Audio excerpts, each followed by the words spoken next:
এবার হচ্ছে আমার মন বসে না শহরে, ইট পাথরের নগরে, তাই তো আইলাম সাগরে, তাই তো আইলাম সাগরে। আমার মন বসে না শহরে, ইট পাথরের নগরে, তাই তো আইলাম সাগরে, তাই তো আইলাম সাগরে। হ্যালো এভরিবডি দাও এবার হ্যালো এভরিবডি, বলো কিছু, এখন কিছু বলো। এখন আমরা আছি হলহলিয়া তুলসীগঙ্গা নদীতে। এখন আমরা নৌকা ভ্রমণ করতেছি। তাহলে গানটা আরেকবার শোনাও। আমার মন বসে না শহরে, ইট পাথরের নগরে, তাই তো আইলাম সাগরে, তাই তো আইলাম সাগরে।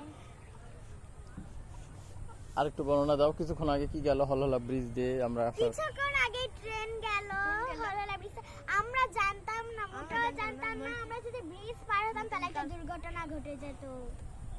আমি সচেতন না করতে না করলে ও যদি না করতো তাহলে আমাদের একটা দুর্ঘটনা ঘটে যেত।